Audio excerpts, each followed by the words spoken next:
Hi, I'm Chef Dawn Ludwig here with Jonathan Bailor, and we are going to do a series called Quick, Easy, and On a Budget. I like all three of those things. So what are we going to get started with that is quick, easy, and on a budget? We're going to start with sauces. Sauces, okay? Now, sauces are the way to bring restaurant quality flavors to a home cook, quick and easy. Okay. Now, as a chef, I can spend hours making sauces. Yep. But this is quick, easy, and on a budget. Beautiful. And it sounds like also with sauces, we won't have to worry so much about the specific other ingredients, because if you get the sauce right, we've all had that experience where if you get the sauce right, everything the sauce is on tastes good. Yes, that's right. Everything tastes good with sauce, and it's versatile. So you can see what's available at the market, what's on sale, what vegetables you have, and then mix and match. I love that. And it also sounds like sauces, when we're trying to increase the quality of our diet, when you go to the grocery store and you try to buy conventional sauces, that is a landmine of high fructose corn syrup, highly processed oils, nonsense. So this is a great opportunity for us to have that restaurant quality taste while healing our metabolisms. That's right. Perfect. And today we're going to do what I call 5-minute sauces. Okay. Now, I say 5 minutes, but a lot of these are going to take you even less time. All right. So you're under promising and over delivering. That's right. I like That's right. So we're going to start with a pesto. Okay, pesto. Now, I like that. Pesto is something, basil can be expensive. Okay. And most people don't think of pesto as an on-the-budget kind of thing. But I'm going to show a few little tips for how to make it on a budget. Beautiful. And still have it taste delicious. And that's super nice, because when you say pesto, if you tell your family, hey, we're having pesto whatever tonight, right. I mean, you're gonna get some smiles from that. That's right. That's fancy. Pesto fish, exactly. pesto chicken, whatever it is. I like that. Okay, and so we put some garlic in here. We put some garlic in here. Now we're going to take our basil. Okay. I like to use even the stems. I'll tear off these big stems on the end, but I like to use it all. Wow, okay. The other thing that I like to do is I like to let our tools do the work. Okay. So I'm just going to coarsely chop this. I'm not chopping it up a whole lot. And is this kind of the main ingredient in a pesto sauce? The main ingredient is basil. Okay. Now I'm going to cut this in half. I'm going to use about half basil, and then I'm going to use a less expensive option, parsley. Okay. The neutral taste of the parsley will add bulk, still allow the basil flavor to come out, but we've got an inexpensive option so that we have the full-on pesto and we don't have to spend as much on just the basil. Wow. No, that's a really good tip, because it sounds like what we're able to do is kind of cut the basil with the parsley, and we're still gonna get the same basic effect. No one's gonna be able to tell the difference. That's right. Okay, wow, okay. That's right. And I'm coarsely chopping this. I'm using the stems. I cut off the big, just thick stems at the bottom. But you notice I didn't have to do a whole lot of chopping. No, not at all. I'm gonna let my tools do the work, and we're gonna use our handy immersion blender. Now the next thing that goes in pesto that tends to be pretty expensive is pine nuts. Pine nuts, okay. Pine nuts tend to be one of the most expensive nuts. Now, I actually chose to use walnuts instead. Okay, and are these just baking walnuts? Just regular walnuts. I just walnuts, toasted them lightly in a toaster oven for about 7 minutes on 350. Wow. So quick, easy.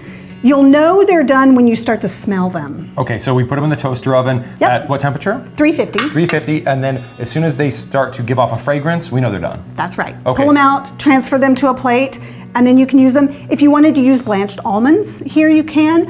Really, whatever you have in your cupboard makes it so that you don't have to go out, buy special nuts. If you only need 1/3 of a cup, you can still use what's in your cupboard. It sounds like this is a very flexible and adaptable recipe, because we've got garlic, we've got basil, we've got parsley, we've got any nut within reason. Doesn't have to be pine nuts, and we're rocking and rolling. That's right. Okay, perfect. So next we're going to put just a little bit of water. Now the water is going to make it easier to blend. Okay. This is going to be kind of a creamy pesto because we're using our immersion blender. So I'm just going to put a little bit of water, and then I'm going to add my olive oil. I'm going to put a little salt. Now, I also like to be flexible and versatile for people who are allergic to certain things. Okay. So if you wanted to add Parmesan, you could. If you don't have Parmesan, just put a little extra salt. No one will really ever know. Wow, okay. And just the fact that we're making pesto at home is pretty amazing to me, because this is a sauce where I would certainly be intimidated if someone said, hey, can you make a pesto sauce? Right. But no, I cannot. Not really. Now you can. That's awesome. It'll be so easy.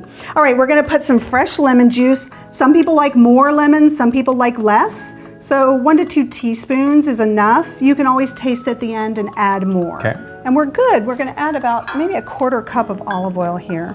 And the olive oil, is this what's giving us that creaminess we experience when we have that pesto sauce? It is. And you want to choose really good quality oils. That's where most of your calories are coming from. That's where your nourishment is coming from. That's where your flavor is going to come from as well. Got it. So if you have a poor quality oil, the flavor is going to be a little off. Gotcha. So the oil, it's contributing lots of flavor, it's giving us lots of energy, and then we're getting a lot of nutrients, vitamins, minerals, amino acids, things like that, from the other components of the meal. Exactly. Got it. So I'm going to use my little hand blender here. Love it. Immersion blender. Yes, and you're going to see I'm going to have to work it a little bit. Got it. If I cut it up a little bit more, I would have to work a little less. Okay. But I'd rather have my tools do the work. So we're just going to see how I'm just kind of beating it here. Yeah, well, it's amazing how this is going to become a sauce. I'm fascinated. Right?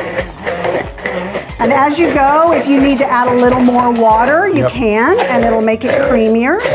Look at that, it's starting to come together. You can definitely see it. It reached the tipping point. It's transitioning. Did, right? It's alive! I know, it's gonna be so delicious. Look at that. Wow, yeah, there it is. See? And I'm starting to smell the pesto. basil. Well, or to me, it occurs as pesto. Yes. Like before it was basil and some parsley, but there's something about now that you're decimating it, all the flavors are mixing together and giving off that distinctive pesto aroma. They're coming That's out, cool. right? Yeah. Isn't that gorgeous? That's cool. Yeah, it actually smelled, that jar is giving off a totally different scent now than it was before. It was a bunch of ingredients before, and it smelled like an amalgam of ingredients. Now it smells like pesto sauce. That's right. That's cool. And this idea that I had of doing sauces in a jar, number one, there are no dishes to do. And number two, they're easy to make ahead, put a lid on it, stick it in your fridge, and you're done. I cannot believe that this doesn't have Parmesan cheese in it, because it smells like it has Parmesan in it. That's right. And you could add Parmesan. You could actually add it on the side if you had some people who were allergic to dairy and some people who weren't. It's really a forgiving recipe. It's quite easy. That is amazingly easy. And now we have, about how much pesto does this give us? This is going to give us about a cup of pesto. And how maybe how a little much, more, actually. How far would that pesto go? It'll go pretty a long way. Yep. Because you don't need a whole lot. It's such concentrated flavor. Got it. So let's say I have a piece of whitefish. I might spread 2 or 3 tablespoons on. Maybe I have some chicken. I could spread some on and bake it. So pesto fish, pesto chicken, really just about anything. I like it. Pesto done. That's right. Will you reach over there and actually I'll grab a silicone spatula. Can't live without these. These are handy. So this is gonna make sure we get every last bit of goodness. Every last little bit, That right? smells so good. It's so delicious. You can use it as a dip. And you know, if you get tired of it, you could even add a little bit of vinegar and more oil, a little water, and turned it into a pesto vinaigrette. Oh wow, that's creative. And about how long is this gonna last in the fridge? You know, it'll last a week or more. Okay. Around my house, it doesn't last that long because we eat it all the time. Depends how hungry everyone is. That's right. Now, the other thing that I'm gonna do, if I'm making sauces, say on prep day, I don't want to have to go over to my sink every time I use this. So watch this. Oh, beautiful. So Clean. Now you've got a clean immersion blender. I do, and we like can go it. on to our next sauce. Beautiful. That smells so good. Isn't that nice? I love it. Pesto done. Pesto done.